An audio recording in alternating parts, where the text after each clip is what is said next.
Izin, Bu. Bu, izin suaranya masih termute, Bu.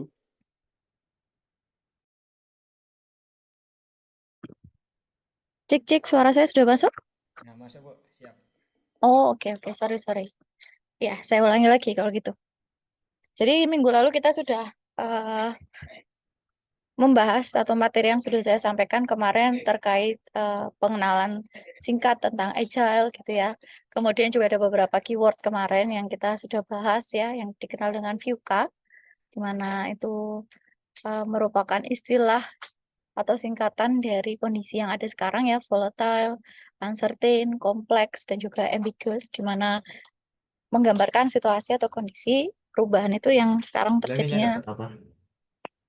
Senang. jadinya Liatin senang. Dapat warna apa senang? yang terjadinya sangat cepat gitu ya, kemudian sangat tidak menentu, langkah-langkah yang akan kita ambil juga tidak ada kepastian akan hasilnya, ya apakah hasilnya sesuai dengan yang kita harapkan atau tidak. Kemudian banyak tuntutan di mana situasinya itu kita harus melakukan hal-hal yang di luar ekspertis kita. Itu adalah kondisi yang ada sekarang. Nah, sehingga solusi untuk menghadapi realita VUCA ini, kondisi yang VUCA ini adalah dengan menjadi individu yang punya kemampuan agile, atau kalau secara hierarki katanya sendiri, itu artinya adalah menjadi orang yang lincah, orang yang gesit.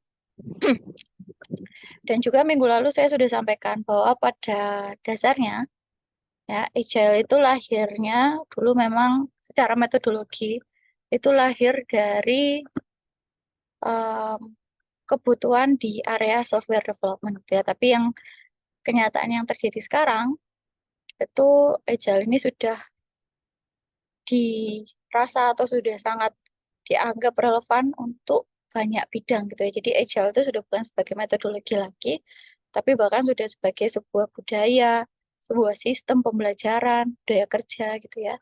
Cara apa namanya? Fundamental atau dasar-dasar dalam melakukan hal-hal atau pekerjaan-pekerjaan tertentu. Nah, jadi teman-teman di sini saya sudah share screen ya. Harusnya sudah tampil di teman-teman di sini share screen saya. Hari ini saya akan lanjutkan pembahasan tentang transformasi Sudah tampil, Ibu. agile. Oke, terima kasih. Pembahasan tentang transformasi gitu ya. Transformasi dari yang awalnya mungkin belum eh, agile, kemudian menjadi agile, dan juga introduction kepada yang namanya agile onion. Gitu ya. Oke, ini keyword yang tadi saya sampaikan ya tentang VUCA. Kita dituntut bereaksi cepat, mengambil langkah yang tanpa kepastian, kemudian banyak variabel yang berinterdependensi. Setiap apa yang kita hadapi itu melibatkan banyak eh, ini ya, banyak variabel dan juga banyak hal di luar ekspertis yang harus kita ambil atau kita lakukan. Oke, historinya teman-teman ya, pada tahun 50-an sampai 90-an di sini, em, software development itu hampir sama caranya gitu ya. Ketika mendevelop sebuah software, development dari sebuah software, itu tidak terlalu beda dengan bagaimana ketika kita melakukan building development atau manufaktur bangunan, gitu ya, pekerjaan pembangunan, building, membuat bangunan dan semacamnya, atau biasanya kita kenal dengan pekerjaan manufaktur gitu ya. Jadi kalau kita mau membangun sebuah bangunan atau kita mau nge-build sesuatu, membangun sesuatu, biasanya yang dilakukan adalah kita bikin dulu plan, ya kan? Kita bikin dulu perencanaan. Jadi kita bikin dulu floor plan-nya seperti apa, terus kebutuhan dari kebutuhannya si klien gitu ya atau si customer itu digali dulu. Oh, pengennya bangunannya berapa lantai, konsepnya seperti apa, terus bangunannya nanti dipakainya untuk apa, kan gitu ya. Setelah itu semua digali kebutuhannya, kemudian dilakukan yang namanya perencanaan. Ya, perencanaan itu ya melibatkan kayak ini, misalkan, oh direncanakan dulu bentuk bangunannya seperti apa, terus nanti luasnya berapa, setiap bangunan atau setiap sisinya itu nanti denahnya seperti apa, sampai ke titik kebutuhan sumber daya dan juga bahan gitu ya. Jadi misalkan, oh untuk membangun misalkan lantainya kayak gini, oh butuh keramiknya, keramik yang jenis apa, terus berapa banyak, terus misalkan butuh bahan apa lagi, misalkan butuh pasirnya berapa, butuh apalagi kalau buat bangunan itu ya, macam-macam ya, batu-batuan atau data dan kawan-kawannya gitu ya. Itu semua direncanakan. Oh, butuhnya sekian, termasuk juga ini pekerja. Ya kan merencanakan, oh ini butuhnya sekian orang untuk membangun dalam durasi yang sekian waktu. Tiap orang berarti kerjanya berapa jam, per jamnya digaji berapa. Itu semua direncanakan di awal. Ketika perencanaan sudah selesai, baru kan masuk fase atau masuk tahap pembangunan. Ya, masuk tahap pembangunan. Mulailah dibangun tuh bangunannya, ya gedungnya mulai dibangun. Nah, pada masa 50-an sampai 90-an tadi, fase development ya itu menggunakan model yang sama atau kita kenalnya dengan tradisional model. Contohnya framework atau kerangka kerja yang dipakai itu adalah waterfall. Kemarin saya juga sudah sempat mention ya, di mana ketika kita membuat sebuah development sebuah produk software itu cara yang dipakai adalah cara yang hampir mirip dengan bagaimana kita mengembangkan atau membangun sebuah bangunan tadi. Ada requirement dulu gitu ya, requirement di mana kita menggali kebutuhan dari pengguna atau klien kita gitu kan. Terus masuk ke fase desain, semua kebutuhan yang akan diimplementasi itu didesain dulu, arsitekturnya, datanya, desain secara arti sesungguhnya desain gitu ya. Kemudian baru masuk ke fase implementasi. Implementasi selesai gitu ya, decoding decoding lagi di program gitu ya, dilakukan pemrograman dan segala macam, akhirnya sampai selesai implementasi produknya jadi, masuk ke fase verification atau bisa dikenal juga dengan testing. Ya, dilempar ke pengguna, dicoba, kemudian fase berikutnya adalah maintenance. Jadi ketika kita bicara waterfall, artinya kan dia kalau kalian lihat panahnya di sini, ya panahnya ini ada yang ke bawah semua, nggak ada panah yang berbanding terbalik. Itu menunjukkan bahwa ketika ada perubahan yang terjadi di salah satu fase ini, itu kemudian nggak bisa sewaktu-waktu gitu ya, ketika sudah sampai di fase ini, ada perubahan sewaktu-waktu putar balik ke sini. Nah, ini nggak bisa, melainkan ini harus selesai dulu semuanya, gitu ya. Kita selesaikan dulu yang ini, paling nggak sampai di verification biasanya, karena maintenance ini jangka panjang. Oke, baru kemudian boleh kembali ke atas. Baru kemudian dari sini boleh kembali ke atas. Ya, saya contohkan kemarin, ketika misalkan dari requirement desain sampai implementation ya, di sini requirement-nya sudah ketemu ada 10 fitur yang sudah direncanakan sesuai kebutuhannya usernya, sudah didesain, implementasi, sampai diimplementasi ternyata dari 10 ini yang valid hanya 8, yang 2 ternyata udah nggak relevan. Apa yang terjadi? Apakah bisa langsung di sini implementasinya 8 aja, yang 2 langsung nggak diimplementasi? Nggak bisa. Itu akan menyalahi kontrak. Ya, karena di atas ini biasanya ada yang namanya kontrak yang sudah di-define. Oke, sehingga apa yang terjadi? Ya udah dibikin dulu, misal ya, opsinya adalah dibikin dulu 10 sesuai perjanjian awal. Dibikin dulu 10. Sampai di sini verification ternyata baru muncul tuh tadi, yang 2 udah nggak valid. Nah, masuk lagi ke atas ini dari verifikasi. Bahwa ada requirement untuk menghapus 2 fitur dari 10 ini tadi. Nah, penghapusan 2 fitur dari 10 itu didesain dulu lagi, kemudian baru diimplementasi ya, dirubah. Nah, baru masuk ke verifikasi lagi yang nanti di sini akhirnya muncul cuma 8. Caranya seperti itu. Ya.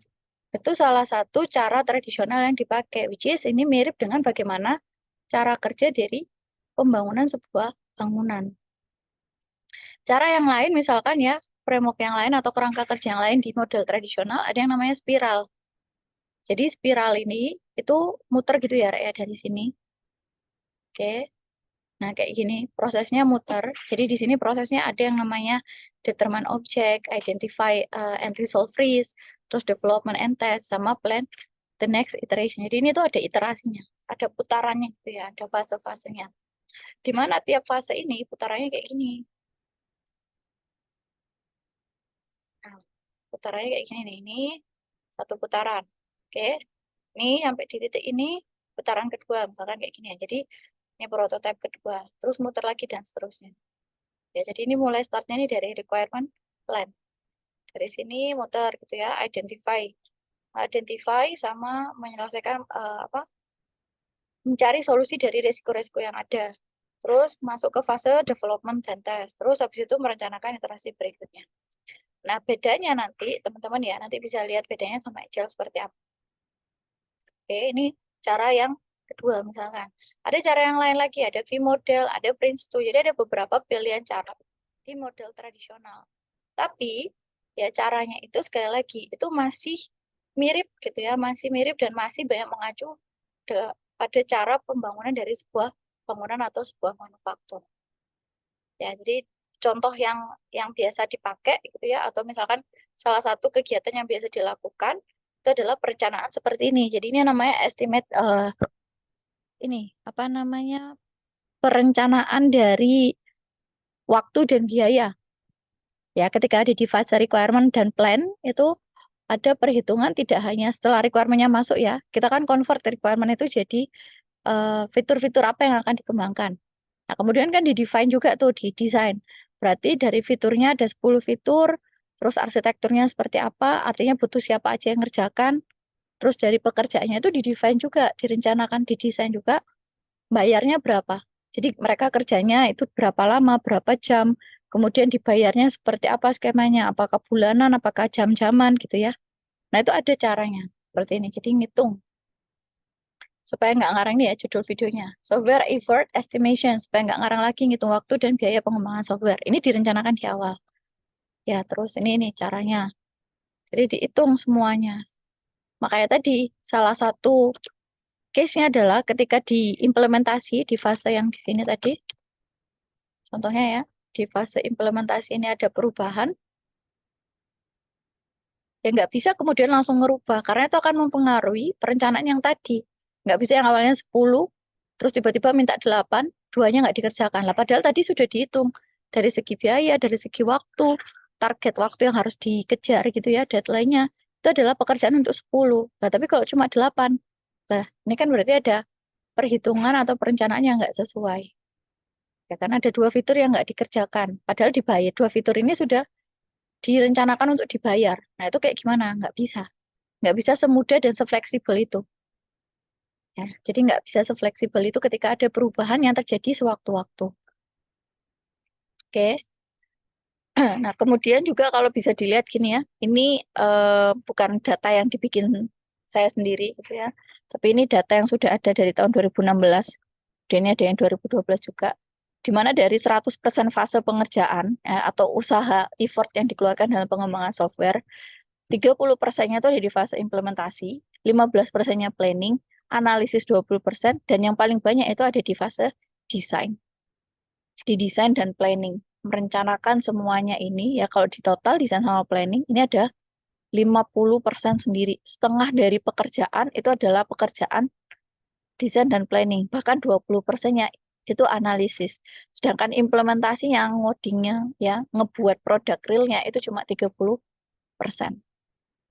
Oke, ini distribusinya. Nah, kemudian pada tahun 91 nih sampai tahun 2000-an muncullah Agile ini. Dari keluh kesah yang dirasakan beberapa software developer pada masa itu gitu ya, di mana ini kok nggak bisa sebenarnya software atau dunia teknologi itu disamakan dengan dunia manufaktur pengembangannya karena lebih banyak gitu ya variabel yang mempengaruhi perubahannya di tengah-tengah. Oke, kalau kita bicara manufaktur, ketika tiba-tiba kita bikin 5 lantai, terus mau bikin, ternyata 5 lantai itu mau dibikin 4 lantai gitu ya, itu harus memang wajib direncanakan dari awal lagi. Ya kan? Karena memang butuh bahan-bahan yang sifatnya tuh kasat mata tadi. Kan pasirnya harus dibelinya berapa, batunya harus dibelinya berapa, gitu kan. Catnya harus dibelinya berapa, itu harus direncanakan lagi. Makanya harus balik lagi ke fase perencanaan. Nah, tapi apakah software juga harus seperti itu? Nah, muncullah pertanyaan, muncullah apa namanya ya, kendala-kendala yang dirasakan. Sehingga pada tahun 91 sampai tahun 2000-an itu diusung yang namanya Agile Methodology. Oke. Ini adalah pengusulnya ya. Ini adalah namanya Agile.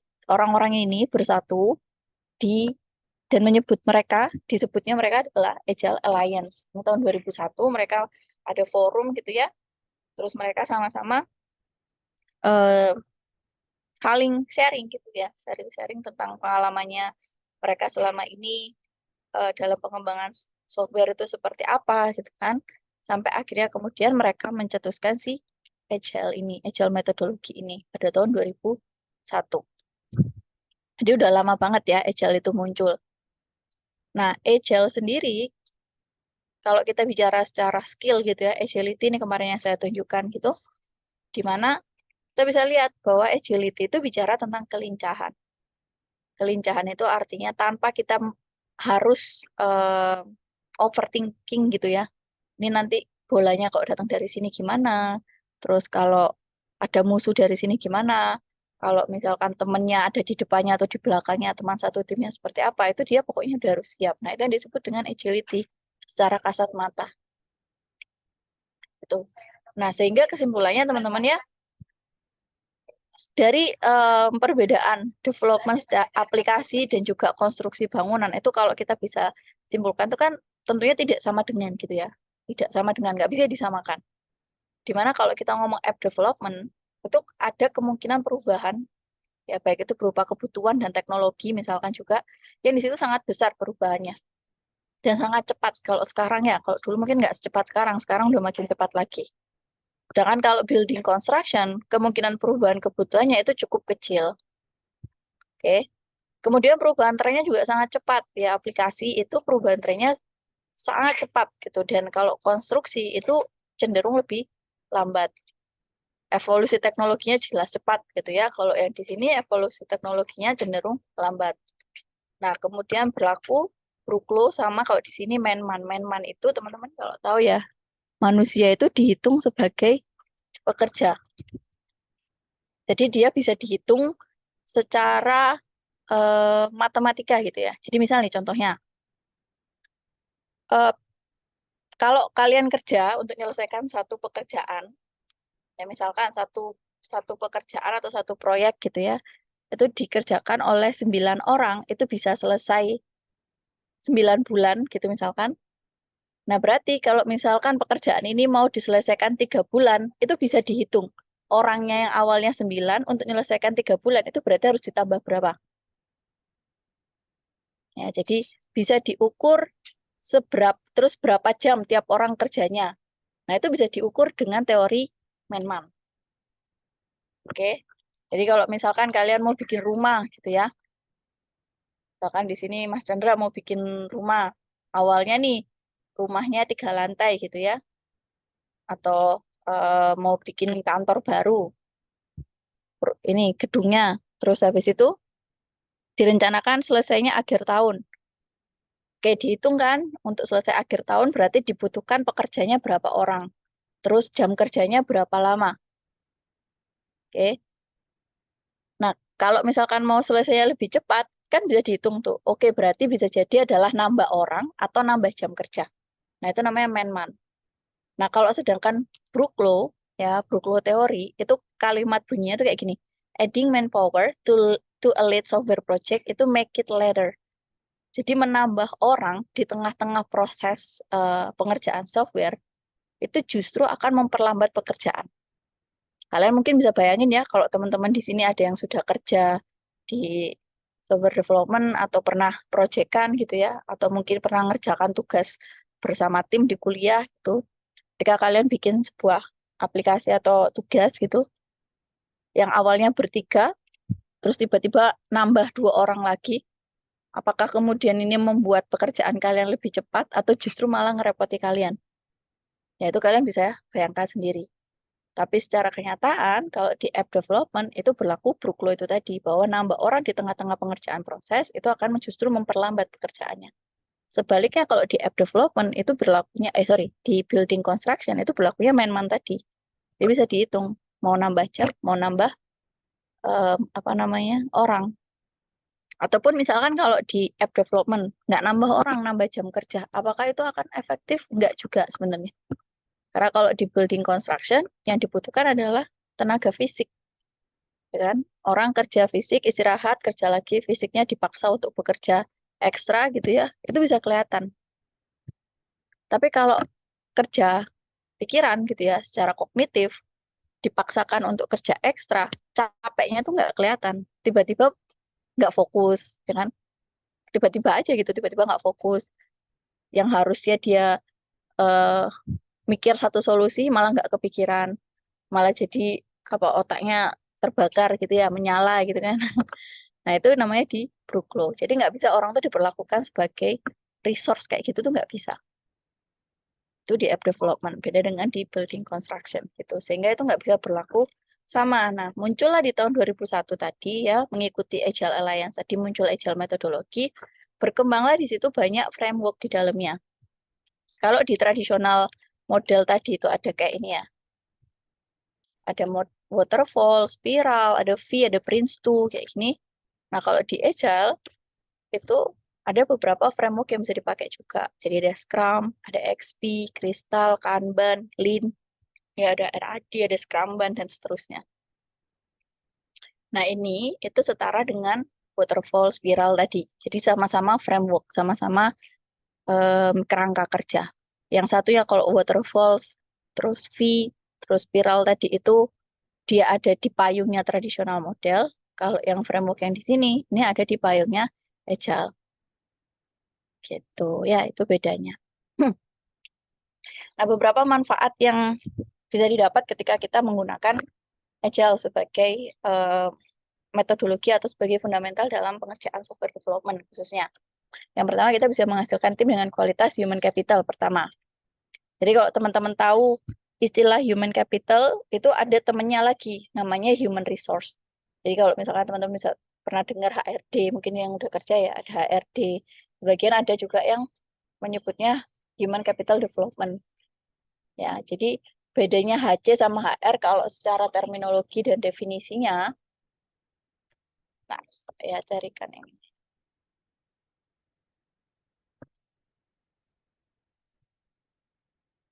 Hmm.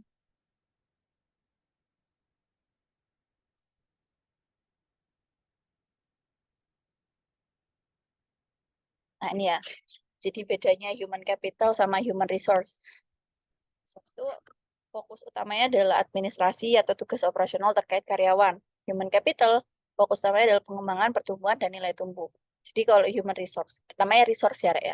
Resource itu kan bisa habis. Dan kalau habis atau sudah nggak bekerja gitu ya, itu udah bisa diganti dengan mudah. Ya, bisa digantikan dengan begitu aja. Jadi kalau ketika kalian di situ kalian sebagai manusia, sebagai human, itu levelnya hanya human resource, maka dengan mudah kalian itu bisa digantikan dan tidak ada sesuatu yang membuat kalian tuh, kalau bahasa Jawanya itu apa ya, dieman gitu ya. Maksudnya apa tuh? Disayangkan kalau misalkan kalian kemudian em, hilang gitu ya, atau kalian tidak bersama lagi dengan tim atau perusahaan kalian. Itu human capital. Kalau di Eman, ya sebaliknya kalau human resource itu kayak ya resource, namanya resource kan bisa digantikan begitu saja. Ya sehingga fokus utamanya biasanya kok levelnya sumber daya manusianya itu apa manusia itu levelnya SDM aja, cuman sampai berhenti di level resource, maka ya pekerjaan fokus utamanya di tugas-tugas yang sifatnya operasional, ya kan? Kemudian pandangan terhadap karyawan, ketika perusahaan itu memperlaku kalian sebagai HR hanya sebatas HR, maka pandangan terhadap kalian sebagai karyawan itu adalah sebagai biaya operasional. Kalian di situ resource, kalian bekerja, kalian dibiayai secara operasional. Kalau ternyata biaya operasional itu sudah nggak worth it lagi buat kalian, atau ternyata biaya operasionalnya semakin sedikit atau berkurang, ya kalian tinggal dilepas, resource-nya digantikan hanya lebih relevan dengan biaya operasionalnya. Sebaliknya kalau human capital itu dianggap sebagai investasi keywordnya. Jadi kalian itu adalah investasi dari perusahaan. Ya, makanya fokusnya sini pengembangan pertumbuhan, terus nilai tambah. Jadi kalian berkembang untuk supaya perusahaan atau tim kalian itu juga ikut berkembang. Gitu ya. Dan ini beberapa contoh yang lain. Jadi kalau analoginya ya kayak gini. Kalian itu kalau human capital itu ya ditumbuh kembangkan gini. Tumbuh dan berkembang.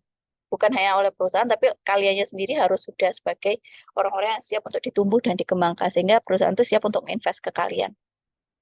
Nah, kalau human resource, ya udah pekerjaan yang kalian memang bekerja sebagai resource. Ketika resource-nya habis, ketika resource-nya kemudian tidak sesuai dengan harapan, ya tinggal digantikan. Nah, dengan implementasi Agile tadi, gitu ya, salah satu manfaatnya adalah menghasilkan tim dengan kualitas human capital. Jadi tim yang bekerja secara Agile itu akan terbentuk secara tidak langsung gitu ya, akan terbentuk sebagai orang-orang yang kualitasnya human capital. Kemudian produk yang dihasilkan itu lebih memiliki nilai, sehingga di nantinya di pasar itu akan memiliki nilai jual yang lebih. Kemudian bisa meningkatkan kepuasan user, produk yang dibuat lebih adaptif gitu ya, adaptif terhadap apa ya, terhadap perubahan, baik itu perubahan dari sisi kebutuhan user, tren pasar ataupun tren teknologi. Kemudian ada penggunaan biaya yang lebih efektif dan efisien, terus produknya pun juga bisa dirilis lebih cepat. Hal yang lain adalah developer di sini bisa menjalani pekerjaan secara manusiawi. Jadi kalian sebagai developer itu ya dimanusiakan. Nah, ini manfaat ini akan kalian bisa rasakan dan kalian akan bisa nyambung nanti ketika kita sudah bahas tentang fundamentalnya gitu ya, dasar-dasar apa yang harus dimiliki, secara praktisnya nanti seperti apa. Nah, itu akan kalian baru connect, oh iya ya, kok bisa kayak gitu. Nah, kalau sekarang mungkin gimana caranya adaptif, gimana caranya kok bisa nantinya jadi kualitasnya human capital, gimana caranya supaya pekerjaannya secara lebih manusiawi. Nah, itu nanti ada di dalam pembahasan baik itu level fundamental sampai ke praktis-praktisnya nanti. Oke. Nah, ketika agile itu kalian jadikan fundamental atau metode untuk belajar gitu ya. Maka metode belajarnya yang pertama adalah selalu berbasis pada kualitas manusia dan timnya. Ya, terus ada outcome real di setiap akhir pembelajaran. Jadi kalau kita belajar sesuatu ya diusahakan ada outcome nyatanya. Gitu ya. Jadi nggak cuma nyawanya aja, nggak cuma bukan nyawa lagi ya, fisiknya aja tapi nyawanya nggak ada gitu ya. Kemudian ada pengalaman maupun penambahan pengetahuan yang dilakukan sedikit demi sedikit namun konsisten. Daripada sekali duduk kalian merasa langsung bisa dapat banyak, itu kayaknya nggak mungkin. Kalian bakal pasti overload gitu ya. Tapi pahami bahwa yang namanya belajar itu memang harus sedikit demi sedikit tapi konsisten supaya bisa jadi banyak. Terus ada feedback real dari pembelajar untuk pengajar, materinya pun disesuaikan dengan kebutuhan. Seperti itu ya. Nah, ini ada perbedaan, tapi nanti aja kalau kita sudah bahas ini ya, framework-nya, ini mungkin saya skip dulu. Mungkin sekarang kita akan masuk ke sini dulu. Jadi ada dua istilah yang di PPT ini nggak ada ya, kebetulan ada di PPT yang lain mungkin. Ketika kita belajar Agile, sekarang tuh sudah banyak perusahaan yang sudah mengimplementasikan Agile atau mengklaim bahwa mereka sudah menggunakan Agile. Oh, perusahaan saya sekarang sudah pakai Agile kok gitu ya misalkan. Nah, ada dua istilah yang biasa dipakai ketika kita mengidentifikasi apakah benar-benar tim, orang, ataupun satu organisasi itu benar-benar sudah menggunakan Agile atau belum. Jadi istilah yang pertama itu namanya doing Agile. Doing, yang saya tulis di chat ya. Doing Agile. Satunya lagi adalah being Agile. Kalau ini biar bisa masuk record, saya tulis di sini deh. Doing Agile sama versus being Agile. Ya. Jadi kalau dari artinya doing itu apa? Melakukan kan ya? Doing itu melakukan, being itu apa? Menjadi. Ya, doing sama being. Doing itu melakukan Agile. Jadi Agile itu hanya sekedar dilakukan. Jadi misalkan di Agile tadi ada yang namanya Scrum. Di Scrum itu ada salah satu teknis gitu ya, atau practice yang biasa dipakai itu namanya daily Scrum. Jadi setiap hari itu ada forum 15 menit sebelum mulai bekerja gitu ya. Ada forum 15 menit, biasanya ada daily Scrum, ada yang nyebut juga daily stand up misalkan kayak gitu. Oke. Jadi ketika satu tim atau satu perusahaan atau satu organisasi sudah melakukan tadi Scrum, ada daily stand up, oh kita tiap hari udah daily Scrum gitu ya, atau daily stand up. Melakukan, just doing, tanpa tahu sebenarnya itu tuh dilakukannya kenapa, untuk apa, gitu ya. Terus latar belakang urgensitasnya itu esensinya apa sebenarnya, harus ada daily Scrum tadi, daily stand up forum 15 menit di awal tadi itu untuk apa? Tanpa tahu itu, hanya doing, kemudian mengklaim bahwa oh iya perusahaan saya atau tim saya ini udah pakai Agile. Itu namanya doing. Jadi hanya melakukan sesuatu yang masuk ke dalam salah satu praktisnya Agile. Nah, sebaliknya ada yang namanya being Agile. Jadi menjadi Agile, menjadi lincah.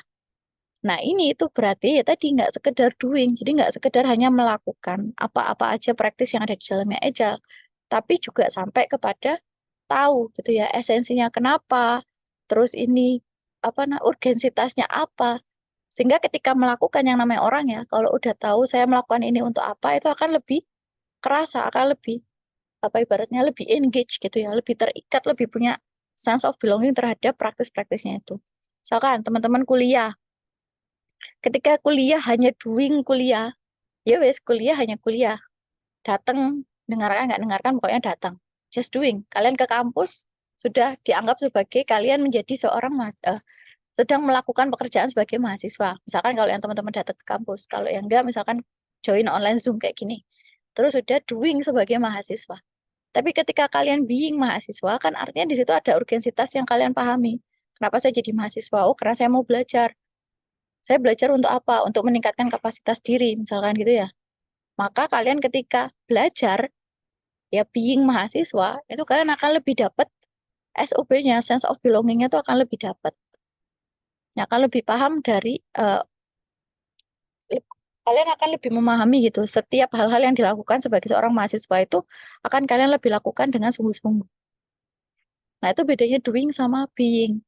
Sehingga sekarang itu ada istilah transformasi ini tadi, transformasi agile itu artinya supaya kalian tuh nggak cuman doing, nggak cuman oh ini kalau agile itu ada yang namanya daily stand up, oh kalau agile itu ada yang namanya review, sprint review, ada yang namanya scrum, ada yang namanya ini melakukan scrum, just doing.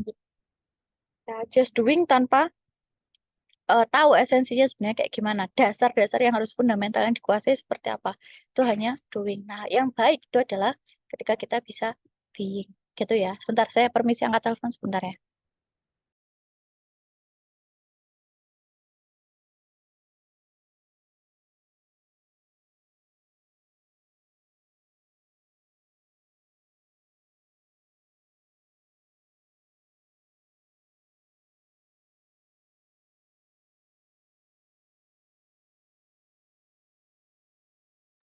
Oke, saya lanjut ya.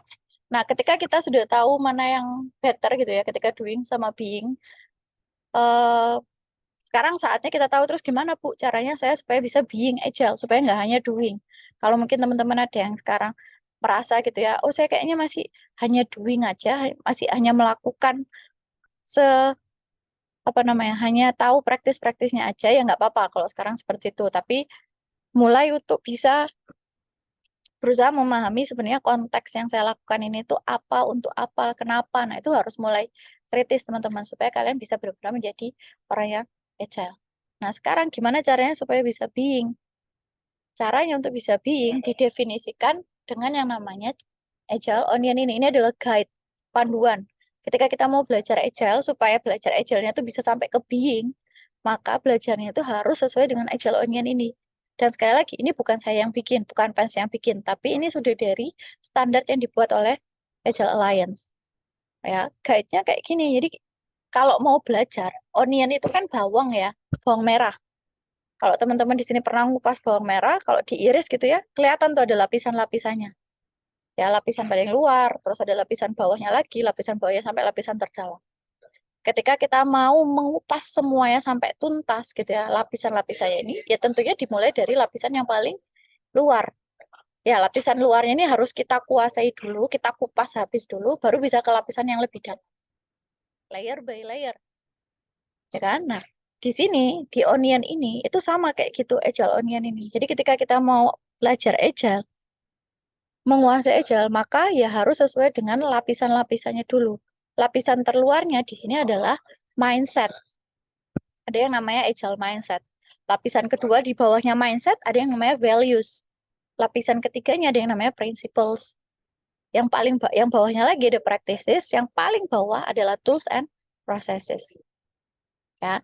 Jadi ini layernya ini harus dikuasai atau dipelajarinya itu dari yang paling luar dulu. Jadi nggak bisa langsung ke practicesnya aja. Nggak bisa langsung ke tool sama prosesnya, tapi harus belajar dulu dari mindsetnya dulu, nilai-nilainya dulu, prinsip-prinsipnya dulu. Dan di sini kalau kalian lihat ya, ini panah-panahnya gini ya. Kalau tiga ini ya mindset, values, principle ini panahnya ini ya ke atas gini pokoknya layer 3 atas ini tulisannya change less often. Berubahnya itu cenderung tidak sering. Ya, yang namanya fundamental itu perubahannya cenderung tidak sering ya. Misalkan gitu ya teman-teman, kalau di hal-hal yang sifatnya kayak nilai-nilai kehidupan gitu ya, prinsip-prinsip hidup kayak gitu misalkan, atau yang kebangsaan misalnya kayak Pancasila dan kawan-kawan gitu kan. Itu kan perubahannya nggak sesering kalau misalkan sifatnya itu yang lebih praktis. Nah, yang praktis terus sama proses ini sifatnya dinamik, change-nya often. Di perubahan itu sangat sering. Kayak misalkan teman-teman belajar sekarang teknologi web pakai apa? Framework-nya misalkan Laravel. Laravel itu udah versi keberapa sekarang? Versinya udah versi berapa? Coba bayangkan perubahannya secepat apa. Ya, Zoom. Zoom-nya ini. Misalkan Zoom. Zoom ini udah berubah ya, update-nya secepat apa gitu ya. Tools Zoom ini sekarang update-nya udah secepat apa. Dynamic sekali dia sekarang. Itu kan. Nah, kemudian panah yang kanan ini. Kalian lihat ya, yang ke atas ini. Dia sifatnya adalah intangible tapi very powerful. Intangible ini artinya dia nggak terlihat, nggak terasa. Jadi nggak kasat mata gitu ya ibaratnya. Tapi justru yang paling powerful, mindset, nilai, prinsip, itu hal-hal yang nggak bisa dilihat secara kasat mata, tapi sifatnya lebih powerful dibandingkan yang makin ke bawah sini. Dia highly visible. Tools apa kamu pakainya? Oh, pakai Zoom. Kamu pakai apa? Google Meet. Kelihatan. Tapi dia nggak se-powerful atau nggak seberimpact itu dibandingkan prinsip-prinsip yang di atasnya atau lapisan-lapisan yang di atasnya. Gitu ya. Ini adalah ilustrasi dari Agile Onion. Ilustrasi yang lain ada versi yang lain. Ini dibikin sama Pak Ahmed Sidki namanya. Ya, tentang Agile Onion ini analoginya di model kayak corong gini ya, teman-teman. Tetap layernya sama. Ada mindset, ada values, ada principle, sama ada 6 practices gini ya. Practices, tools dijadikan satu kalau di sini. Jadi practices, tools sama proses dijadikan satu. Yang kecil-kecil ini ya, ini adalah practicesnya. Kalian bisa lihat bahwa mindset, ya, dari yang namanya mindset atau pola pikir, itu dideskripsikan menjadi 4 nilai. Jadi ketika ada mindset tertentu, deskripsi dari mindset ini itu dijabarkan jadi 4 nilai ini. Jadi agile mindset dideskripsikan menjadi 4 agile values. Ya, kemudian 4 values ini, bagaimana sih maksudnya 4 nilai ini? Itu didefinisikan di prinsip-prinsip. Ada 12 principles, ada 12 agile principles namanya. Nah, dari prinsip ini kemudian diimplementasikan kepada banyak practices. Ada banyak sekali practicesnya di Agile. Ya, tapi semua praktis yang ada di sini, yang ada di Agile ini, semuanya mengimplementasikan 3 layer yang di awal ini, mindset, value, sama principles. Gitu ya. Jadi ini adalah gambaran gimana sebenarnya kalau kita mau mendalami Agile itu secara runtut, itu ya mulainya harusnya dari sini. Jadi nggak bisa langsung ke sini. Nggak bisa langsung Kanban, Scrum, terus Safe, dan lain-lain. Gitu ya. Karena kalau kita ngomong praktis ya, praktisnya Agile, sebentar.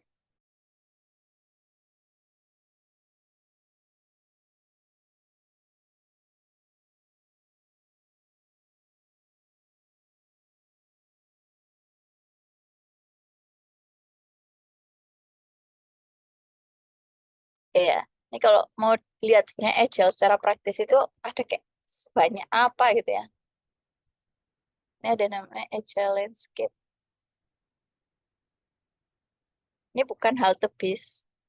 Ini bukan gambar ya, pemberhentian bus. Tapi ini adalah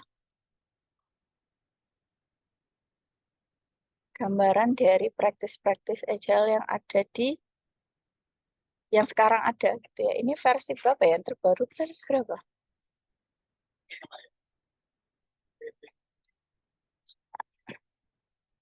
Nah, ini ya. Ini kayak halte bus gitu ya, kayak apa pemberhentian kereta gitu ya, kayak MRT gitu. Nah, ini tiap warna ini menggambarkan satu framework, di mana setiap framework ini di dalamnya ada banyak practice. Ya, di dalam setiap framework ini ada banyak praktisnya, ada Skilled Agile Framework atau SAFe. Terus ada juga Discipline Agile Delivery. Ini yang kuning ini apa? Manajemen 3 poin. Oh, ini tentang leadership, ini tentang scaling. Terus ini ada Test Driven Development, ada Crystal, ada Scrum, ya terus ini ada Extreme Programming dan seterusnya. Sebanyak ini loh. Ya, nggak bisa kemudian hanya ketika kita mengimplementasikan satu garis ini tuh, terus kita bilang, oh saya sudah agile. Nah, itu berarti konsep yang perlu diluruskan. Begitu. Nah, ini bisa dicari ya, kalau mau lihat banyak apa sebenarnya kalau secara praktis. Nah, ini nggak berhenti, ini versi 3. Nanti bisa jadi ada versi-versi selanjutnya.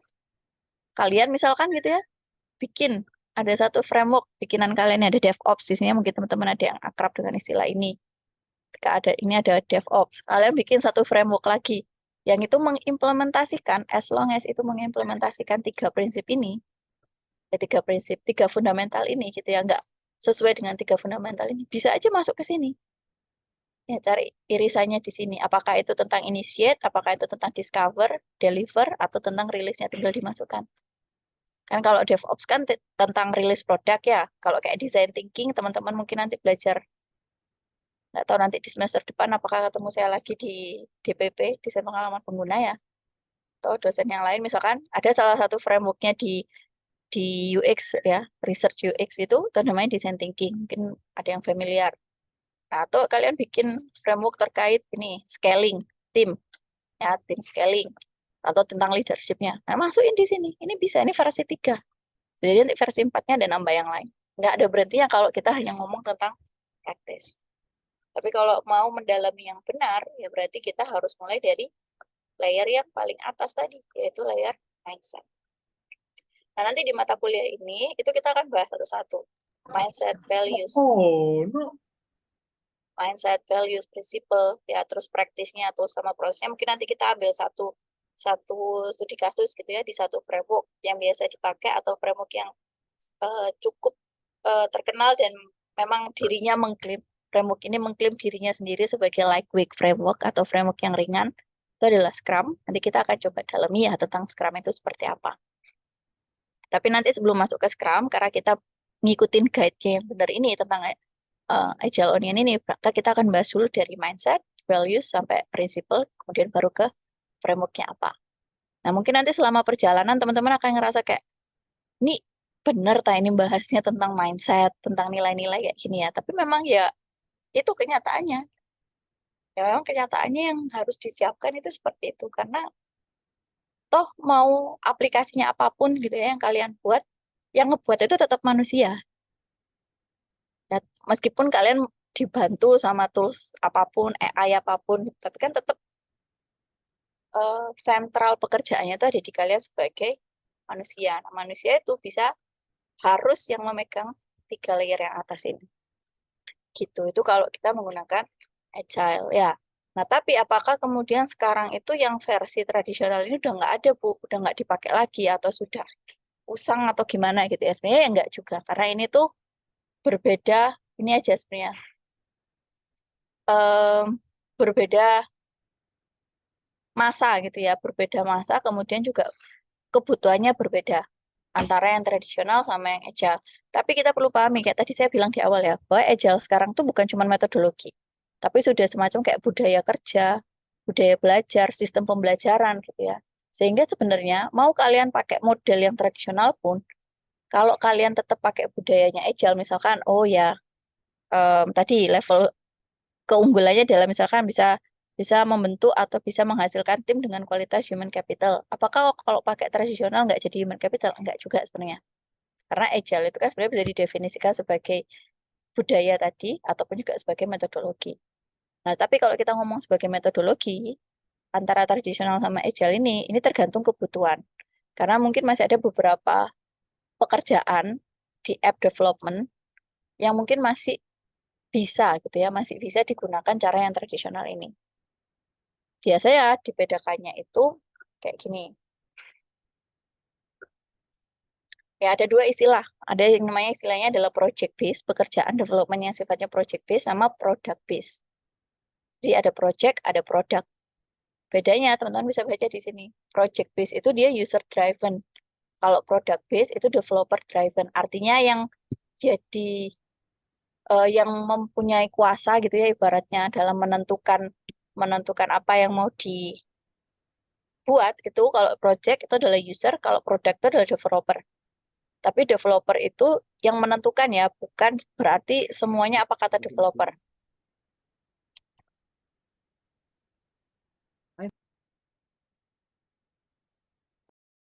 Kita break dulu sebentar ya, Adan. Ini kita break dulu. Ini recordingnya mau di pause dulu atau gimana? Ya, izin saya pause Bu ya. Recordingnya Mas Diki? Ya, jadi ada dua istilah ya, ada project sama product. Tadi yang pertama bedanya adalah kalau project itu dia user driven, kalau product itu adalah developer driven. Jadi yang menyetir ya, yang mengatur itu adalah user kalau di project, sedangkan kalau di product itu adalah developer. Tapi produk itu artinya kenapa kok dibilang developer driven? Karena yang menentukan oke, fitur ini yang akan kita buat itu adalah developer. Tapi berdasarkan apa? Berdasarkan dari kebutuhan user. Cuman kebutuhan user itu nggak langsung kemudian otomatis gitu ya, akan langsung jadi fitur yang akan dikembangkan, tapi akan dipertimbangkan dulu sama developer. Jadi developer yang menentukan berdasarkan kebutuhan dari user. Tapi sedangkan kalau project itu ya user yang menentukan, oh saya mau ada fitur ini, saya mau ada fitur ini, saya mau ada fitur ini, saya mau aplikasinya bentuknya kayak gini. Nah itu user driven kalau project. Kemudian bedanya lagi, kalau project itu produce to order, kalau product itu produce to stock. Jadi kalau project itu dibuat atau diproduksi berdasarkan pesanan. Tapi kalau produk itu dibuat untuk di stok. Jadi di stok itu apa ya? Ibaratnya di ini dijadikan stok gitu ya, disimpan gitu. Karena ada boleh sama yang ketiga. Kalau yang ketiga ini yang project ini ya, ini special product for user. Jangan kalau product base itu produk yang untuk masa. Gampangannya kalau project itu ya teman-teman bikin untuk orang tertentu. Jadi misalkan di sini ada Mas Randy Putra. Mas Randy Putra ini punya supermarket gitu misalkan. Terus ada Mas Julian Fernando. Mas Randy Putra ini bilang ke Julian misalkan gitu ya. Mas Julian, saya ada ini buka supermarket, saya mau minta tolong dibikinkan aplikasinya dong gitu ya. Aplikasi untuk supermarket. Nah, maka apa yang dibuat sama Mas Julian itu sifatnya project karena dibuat hanya untuk Mas Randy. Ya, jadi special product untuk user tertentu atau beberapa user. Sedangkan kalau produk itu sifatnya dia diproduksinya untuk massa. Jadi kalian bikin aplikasi, taruh di store, bisa App Store, bisa Play Store, atau di web misalkan gitu ya, yang semua orang tuh bisa pakai. Ya, diproduksinya untuk siapa aja yang mau pakai gitu, diproduksi untuk massa. Bedanya di situ. Ya, sehingga perbedaan yang lain adalah kalau project base itu tailor made. Jadi benar-benar disesuaikan. Kalau kalian jahit baju gitu ya, kalau jahitnya ke tailor kan ya sesuai dengan ukurannya kalian, modelnya sesuai dengan yang kalian mau, warnanya segala macam itu sesuai dengan yang kalian mau.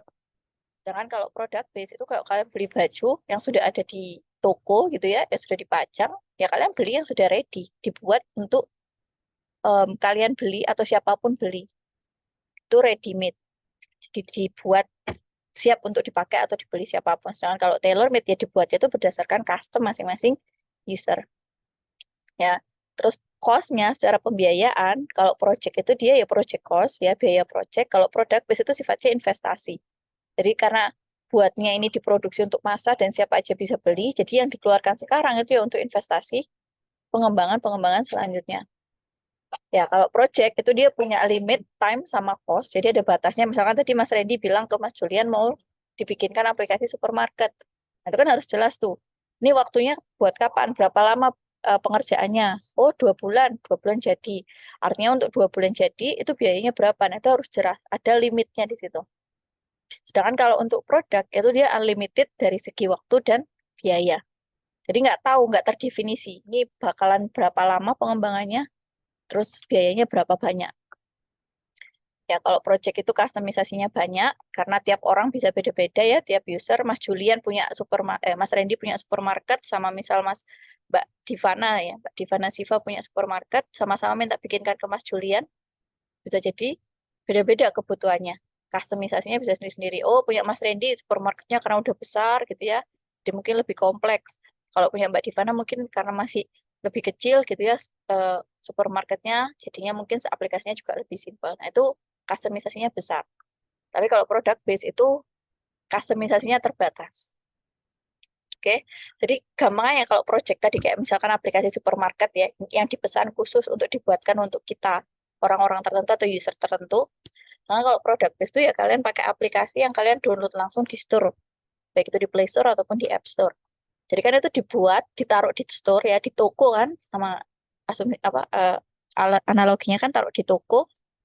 Terus siapa aja yang mau beli ya tinggal download di situ. Siapa aja yang mau pakai tinggal download di situ.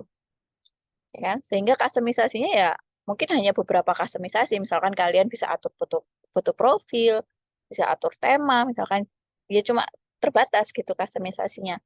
Terus terkait biaya sama waktu, kalian coba lihat kalau kalian download aplikasi dari ini ya, Play Store atau App Store, kalian tahu nggak itu developmentnya berhentinya kapan? Misal, apa aplikasi yang kalian pakai kan mungkin WA, ya WhatsApp, terus Instagram, TikTok, apapun itu. Apakah kalian bisa mendefinisikan bahwa TikTok ini akan berhenti di development akhir tahun 2023? Kecuali memang dia akan benar-benar berhenti ya, berhenti nggak diproduksi lagi, artinya sudah tutup gitu ya. Misalkan kan ada beberapa aplikasi yang udah tutup, nggak dikembangkan lagi. Misalkan ada beberapa e-commerce yang dulunya ada, sekarang udah nggak ada. Nah, itu kan kita nggak bisa prediksi tuh. Akhirnya itu kapan? Definisi limit waktunya kapan developernya selesai? Nggak bisa kan? Nah, itu karena sifatnya adalah produk. Baik itu dari segi waktu dan biayanya pun sama. Karena pengembangannya terus jalan, ya kita nggak bisa predik. Ini biayanya habis berapa? Yang kita bisa lakukan mungkin sekedar estimasi ya. Tapi sifatnya bukan perencanaan yang detail kayak kalau project. Kalau project kan jelas, oh diselesaikan 2 bulan. Ada sekian fitur yang diminta sama user. Artinya dikerjakan sama berapa orang dalam waktu 2 bulan. Nah, duitnya berapa? Ada limitnya. Gitu, ada batasannya. Itu sifatnya project sama produk. Nah, pertanyaan saya silakan bisa dijawab di chat atau mau open mic langsung. Menurut kalian, mana antara project sama produk ya yang cocok atau yang relevan ketika kita menggunakan agile? Apakah project ataukah produk?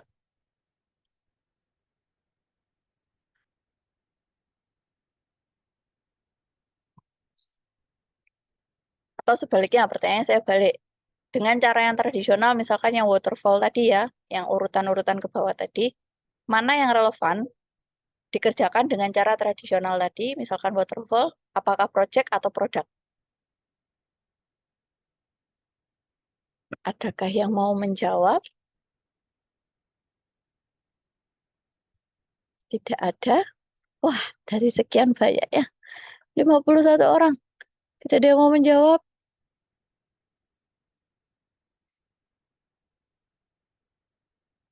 Agile untuk produk. Oke, terima kasih. Ryzen 500 nih siapa nama aslinya nih? Oh, Sani. Oke. Ya, terima kasih Mas Sani.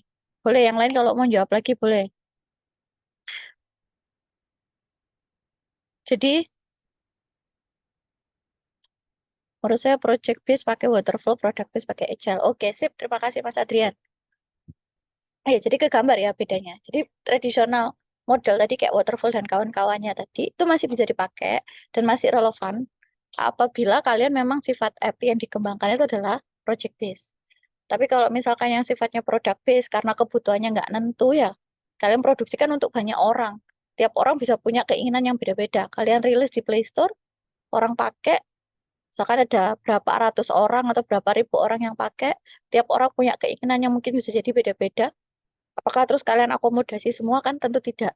Dan apa namanya permintaan perubahannya itu kan cepat banget gitu ya, nggak yang nunggu selesai dikembangkan 2 bulan baru ada permintaan baru lagi kan nggak cepat dan terus menerus. Makanya kalian kalau pakai aplikasi kan mungkin ada update tiap berapa periode waktu tertentu update, ada periode waktu tertentu update. Nah itu karena menyesuaikan dengan segala perubahan kebutuhan.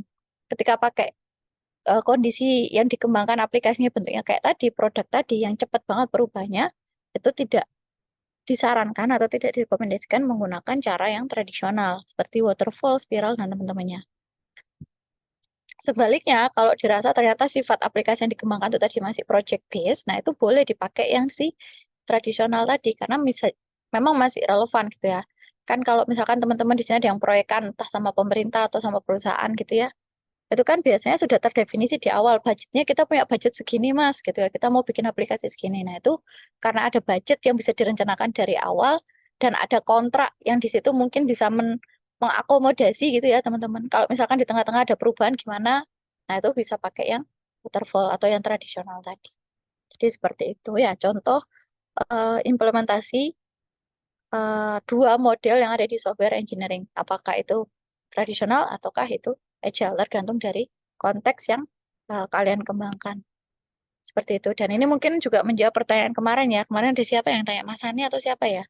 Yang Iya, tanya Bu, ketika, saya. tanya kemarin kan, gimana kalau misalkan sewaktu-waktu saya butuh yang ini sifatnya itu produk gitu kan. Terus waktu-waktu sifatnya project. Ya tinggal diganti cara kerjanya aja sebenarnya. Kalau lagi ngembangkannya produk gitu ya, misalkan sekarang lagi ngembangkannya produk yang ini sifatnya berkelanjutan, dikembangkan terus, terus, terus, terus, nggak tahu berhentinya kapan, pokoknya dikembangkan terus. Ya berarti disarankan pakainya agile, baik itu dari cara kerja, teknis kerja, pakai agile. Tapi kalau sifatnya yang project tadi ya tinggal switch arahnya.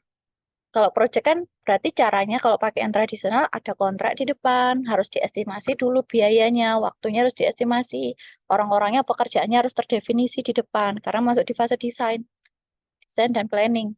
Tapi kalau pakai agile ya ini sambil jalan. Perubahannya nanti diikuti, oh pekerjaannya kayak gini. Bisa jadi orang ini sekarang ngerjakan ini, besok kerjakan yang lain.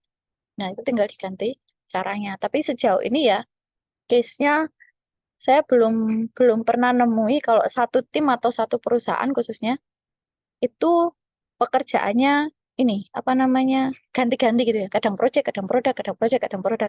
Biasanya itu memang sudah terdefinisi gitu ya. Perusahaan ini itu memang atau software host tertentu itu ranahnya dia adalah di project. Biasanya kan ada ya yang memang nanganinya sifatnya entah apa namanya itu eh kalau kayak lelang-lelang project gitu ya misalkan ada yang fokusnya di sana. Ada yang juga sifatnya product based. Jadi kayak yang teman-teman tahu kayak Tokped dan kawan-kawannya itu kan sifatnya product based. Ngomongnya lanjutan. Nah, biasanya kayak gitu tergantung dari pekerjaan yang ada di sana. Tapi balik lagi bahwa setiap cara ini itu harus didasari sama fundamentalnya. Kalau tradisional fundamentalnya berarti kuat di planningnya kalian harus, ya kan? Gimana caranya menggali kebutuhan, gimana caranya membuat analisa dan perencanaan yang baik. Nah, fundamentalnya di situ. Kalau agile, fundamentalnya ya di tadi, mindsetnya supaya gimana aplikasi ini bisa dikembangkan terus. Nggak takut membuat aplikasi ini dalam waktu jangka panjang, dan seterusnya. Itu bedanya ya. Jadi kalau kedepannya teman-teman sudah mulai kerja, dan ini apa namanya, pekerjaannya itu fokus di antara salah satu dari dua ini, ya silakan bisa disesuaikan. Tapi di mata kuliah ini kita akan dalami dari sisi yang agile, karena memang sekarang itu yang sedang banyak ditransformasikan itu adalah transformasi ke agile. Dan sekali lagi, agile nanti kalian sambil jalan ya, sambil belajar ini, kalian akan bisa pahami bahwa agile itu bukan lagi sekedar metodologi. Jadi nanti kalian juga bisa pakai agile ini dalam banyak hal dan nggak cuma di software development bahkan. Jadi kalau teman-teman ada yang kerjanya di luar software development, bahkan nanti setelah lulus kerja di luar pengembangan aplikasi, nggak masalah, tetap kok bisa dipakai. Ya, bahkan dari POV-nya saya sebagai dosen gitu ya, bukan sebagai developer IT, itu agile ini juga sangat ini apa namanya berguna gitu ya, sangat bisa diimplementasikan. Jadi budaya hidup apa ya, nilai-nilai hidup gitu ya, pegangan fundamental hidup, terus bisa lah nanti sambil jalan ya. Gitu. Itu mungkin yang bisa saya sampaikan untuk hari ini. Apakah ada pertanyaan dulu sebelum saya akhiri? Izin Bu Nailus, Silakan. yang terkait tadi Bu, pembahasan yang by project dan juga by product, apakah memungkinkan kalau project itu kita menggunakan agile Bu? Atau bahkan semakin lama karena banyak perputaran atau bisa dikategorikan waterfall nih yang paling efisien untuk project ini Bu, selain produk? Oke, berarti pertanyaan Mas Dika, apakah ada kemungkinan project ini bisa menggunakan agile gitu ya? Betul, iya Bu. Oke, baik. Jawabannya sebenarnya bisa menggunakan agile dari sisi fundamental. Ya, dari kalau di Onion tadi berarti level layer yang satu 2 3 mindset, values, sama principle. Yang ini tadi. Eh, ini ya, satu, dua, tiga. Ini sangat bisa dipakai dimanapun, dalam kondisi apapun sebenarnya. Tapi kalau kita bicara praktis sama ke dalamnya ini ya, ini mungkin agak akan sulit kalau dipaksakan ketika kondisinya memang nggak relevan untuk dipakai di project. Misal nih ya, misal contohnya, di salah satu praktis yang ada di Agile itu ada yang mewajibkan yang namanya customer collaboration. Jadi customer itu diminta untuk berkolaborasi aktif gitu ya terhadap pengembangan dari si produk. Kalau produknya aplikasi ya berarti pengembangan aplikasi. Ada satu framework yang mewajibkan adanya kolaborasi dengan user itu antara setiap 2 sampai 4 minggu sekali. Ada yang mewajibkan itu 1 minggu harus 3 kali berkolaborasi sama user. Bentuk kolaborasinya bisa macam-macam. Versi yang paling praktis, yang paling bisa dibilang ekstrim gitu ya, kolaborasi dengan usernya, itu ada ada yang namanya praktisnya user sit-in. Jadi usernya itu ketika fase ini ya, ketika developernya ngoding, sebenarnya nggak harus pas ngoding banget gitu ya, pokoknya lagi mengerjakan si produk ini, usernya itu hadir untuk bisa langsung memvalidasi bahwa oh enggak kayak gini, oh bukan ini gitu, ini kayaknya kurang ini. Atau mungkin ada yang tadi 2 sampai 4 minggu, ada yang seminggu harus sekian kali ke user, tiap minggu misalkan 1 minggu sekali. Nah itu ada praktis-praktis yang ada di Agile seperti itu. Atau cara yang lain adalah kalau di salah satu frameworknya misalkan di Scrum gitu ya, praktisnya Agile yang kita ngomong praktis ya. Praktisnya di Agile itu tiap bulan harus deliver aplikasi 2 sampai 4 minggu. Kalau pakai 2 minggu, satu iterasinya 2 minggu, berarti tiap 2 minggu harus ada aplikasi yang siap untuk dipakai. 2 minggu harus ada aplikasi yang siap untuk dipakai. Nah, apakah ketika kita bekerja secara project tadi ya, kalau konteksnya klien nih, kan ngomongnya klien ya bisa project. Apakah kliennya mau diajak untuk kolaborasi seintens itu? Kondisinya itu yang harus dipastikan dulu. Ya, atau misalkan tadi ada praktis yang tadi daily stand up tiap hari 15 menit. Nah, itu apakah timnya siap untuk melakukan tiap hari ada forum 15 menit? Terus di Scrum, di Agile tuh praktisnya kalau yang di framework Scrum, itu ada namanya sprint review, ada namanya sprint retro nanti. Sprint review itu evaluasi review produk aplikasinya. Sprint retro itu evaluasi prosesnya. Jadi ada satu forum yang mengevaluasi people dan proses. Jadi pekerjaan selama satu putaran ini, gitu ya, satu iterasi ini, itu apa yang salah, apa yang perlu diperbaiki, itu akan dievaluasi, baik itu dari sisi orangnya maupun dari sisi prosesnya. Nah, apakah orang-orangnya di project itu siap dan punya waktu dengan deadline gitu ya, deadline pekerjaan yang sudah di-define, 3 bulan harus selesai aplikasinya, 6 bulan harus selesai aplikasinya. Apakah bisa diimplementasikan ada praktis-praktis kayak gitu? Kalau dirasa tidak bisa, maka nggak usah paksakan praktisnya pakai Agile. Tapi kalau kita bicara mindset, value, sama prinsipal, itu sangat bisa. Contoh, salah satu values-nya di Agile, itu bicara tentang um, yang nomor 1 ya, values nomor 1 di Agile itu adalah individual and interaction over processes and tools. Individu dan interaksi antar individu itu lebih penting dibandingkan tools dan proses yang dipakai.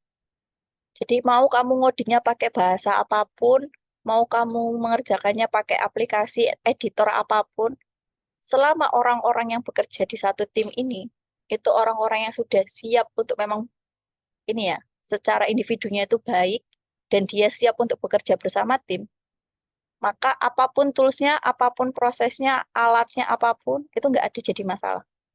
Itu nilai pertama yang ada di Agile. Apakah itu nggak bisa dipakai di project? Sangat bisa. Sangat bisa.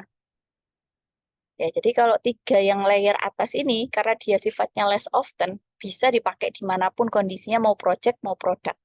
Tapi kalau kita sudah ngomong practice, tools, proses, nah ini disesuaikan. Agile secara metodologi yang tadi saya maksud, itu banyak berkutat di sini. Apakah memang project itu bisa digitukan? Tadi kliennya misalkan, kan kalau project itu kan biasanya ya tadi ya, kliennya itu punya keinginan khusus. Ya, saya maunya kayak gini. Nah, itu apakah bisa tuh diajak kolaborasi kayak sesuai dengan praktisnya Agile? Ya kalau nggak bisa, nggak usah dipaksa. Gitu, Mas Diki. Betul, berarti kembali ke sumber daya dari tim kita, Bu ya. Apakah ini relevan menggunakan Agile atau hanya menggunakan konvensional? Mungkin itu, Bu ya. Betul. Karena kalau transformasi tadi ya, perubahan Agile tadi, kalau kita di satu perusahaan itu sudah sepakat gitu ya, atau satu tim lah minimal, sudah sepakat bahwa kita bekerja secara Agile. Bukan lagi ngomong metodologi ya, kita bekerja secara Agile. Mau itu nanti cara kerja secara praktisnya mau pakai waterfall atau mau pakai agile, tapi ketika kita sudah sepakat bahwa kita ini bekerja secara agile, maka tiganya ini harus sama. Kan orang tuh supaya jalannya bareng itu kan visi misinya harus sama ya, nilai-nilai yang dipegang kan harus sama. Misal kalian di Indonesia, nilai-nilai kebangsaannya kan harus sama supaya kalian bisa sama-sama membela negara, ibaratnya gitu ya. Agustusan kemarin, kenapa kok harus ada upacara, harus gini, harus gini. Terlepas dari upacaranya kayak gimana gitu ya. Yang harus sama itu apa? Nilai-nilai kebangsaannya, Pancasila dan kawan-kawan. Nah, nilai-nilai itu kalian bisa pakai dan kalian bisa pegang dalam kondisi apapun. Nah, upacara praktisnya kayak gimana? Kalian upacaranya berapa orang, benderanya itu kayak apa namanya? Lebarnya atau tinggi tiangnya seberapa, mau di darat, di laut, di udara, itu bebas. Pokoknya nilai-nilai kebangsaannya sama. Nah, sama kayak gitu Mas Sigi. Jadi kalau misalkan kita mau bikin aplikasi, selama nilai-nilainya udah sama, kalau memang nilai-nilai timnya tadi ya, sumber daya manusianya itu sudah sama-sama agile, ya udah berangkat pakai agile nggak apa-apa. Tapi kalau masih yang satu masih nggak bisa komit, yang satu masih orangnya masih nggak benar, nah itu kalau pakai agile, dipaksakan pakai agile, itu bakalan susah. Karena manifesto atau nilai nomor satunya tadi bicara tentang manusia. Gitu. Sepakat Bu, siap. Terima kasih Bu Nailus. Oke, sama. Silakan Mas, Mas apa tadi? Mas Sani. Baik, mohon izin. Ini saya sebenarnya hanya ingin konfirmasi sedikit sih, Bu. Berarti dari penjelasan Ibu tadi, bisa saya simpulkan atau saya konfirmasi, kurang lebih seperti ini, Bu. Berarti secara konsep metodologi Agile ini, dia fleksibelnya adalah tidak seperti metodologi yang lain, di mana konvensional itu dia dipakai secara penuh gitu ya, mulai dari step awal sampai dengan step akhir gitu, sampai dengan penggunaan secara praktis. Namun Agile ini dia lebih fleksibelnya, maksudnya gini, dia bisa praktisinya juga tetap menggunakan konvensional, tapi mindsetnya juga hanya dari Agile itu juga bisa, berarti ya Bu ya, begitu. Betul, betul, Oh baik baik, berarti sebetulnya jatuhnya metodologi Agile ini yang Ibu tekankan di sini adalah dari fundamental, dari mindsetnya dulu, seperti itu Ibu. betul, betul sekali. Jadi kalau boleh saya tambahin sedikit Mas Sani ya, mau nanti cara kerjanya secara teknisnya itu mau pakai konvensional atau mau pakai agile, ketika kita bicara metodologi agile dari sudut pandang software development, ya maka praktisnya harusnya praktisnya agile. Ya, kalau kita bicara software development-nya. Agile metodologi di software development artinya ya mulai dari mindset sampai ke praktisnya, ya mulai dari mindset sampai ke praktisnya itu bicara ya harusnya masuk di agile kayak tadi pakai ini semua. Nggak semua, maksudnya terkandung di sini, gitu ya. Tapi kalau kita bicara agile yang didefinisikan di Agile Alliance gitu ya, yang dari Onion ini sebenarnya sekarang tuh sudah bisa fleksibel dipakai di berbagai bidang, bahkan nggak cuma di software development, bahkan nggak cuma di software development. Kemarin tuh ada kuliah tamu dari praktisi Agile, beliau itu habis ngisi Agile transformasi di perusahaan ini, apa namanya, kalau di Kalimantan daerah Pontianak itu ini loh, Rek, apa sih, penangkapan hewan liar gitu ya. Jadi ada satu organisasi yang mau membuat produk gitu ya untuk mencegah atau untuk supaya pemburuan hewan liar ini tuh sekarang dikurangi karena kan udah makin langka ya hewan-hewan liar yang ada di hutan sana. Nah, sekali lagi produk itu nggak harus sifatnya aplikasi. Kalian ngeluarkan program, program pendidikan, kementerian mengeluarkan program pendidikan, mengeluarkan program pendanaan, itu juga produk dari eh, permasalahan yang sedang terjadi. Kalian tahu di daerah tertentu ada yang nggak bisa sekolah, kalian mengeluarkan program pendidikan gratis, misalkan gitu ya. Itu namanya produk. Jadi produk itu nggak harus dari software. Nah, sekarang Agile itu bisa dipakai dalam hal produksi produk apapun.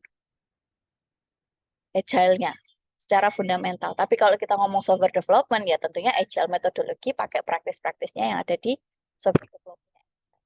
Itu. Termasuk kalau software, kalau tadi dibilang fleksibel dipakai dimanapun, iya secara agile budayanya, tiga fundamental yang di awal itu bisa dipakai dimanapun, nggak cuma software development, bahkan di software development dengan cara yang konvensional atau tradisional pun sangat possible untuk dipakai.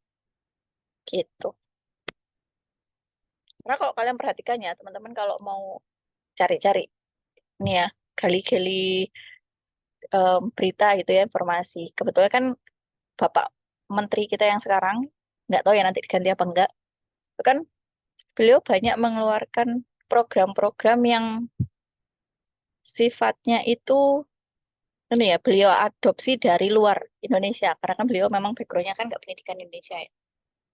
Nah, itu kalau kalian nanti sudah belajar Agile semakin dalam, itu kalian akan bisa mengkoneksikan gitu bahwa sebenarnya yang apa beliau program yang beliau keluarkan ini ya sebenarnya termasuk Agile tadi. Kayak misalkan MBKM. Itu kan gimana kalian bisa fleksibel untuk belajar di luar. Nah, fleksibilitas itu salah satu nilai yang ada di Agile, yaitu responding terhadap perubahan. Nah, itu termasuk hal-hal yang em, secara nggak langsung gitu ya, bahasa general yang biasa dipakai di Agile juga. Gitu. Jadi, fleksibilitas tadi masuk kata kunci yang penting juga di Agile. Seperti itu. Oke, ada lagi yang lain kah? Kalau sudah tidak ada, karena mungkin juga sudah jam 6 ya, mungkin bisa saya cukupkan untuk materi hari ini. Saya buka absennya dulu sebentar. Oke, silakan bisa absen. Setelah ini silakan seperti minggu lalu ya, untuk mengumpulkan catatannya untuk yang minggu ketiga. Mungkin begitu dari saya untuk hari ini. Terima kasih semuanya yang sudah hadir. Saya tutup. Mohon maaf kalau ada salah-salah kata. Wassalamualaikum warahmatullahi wabarakatuh. Waalaikumsalam. Waalaikumsalam.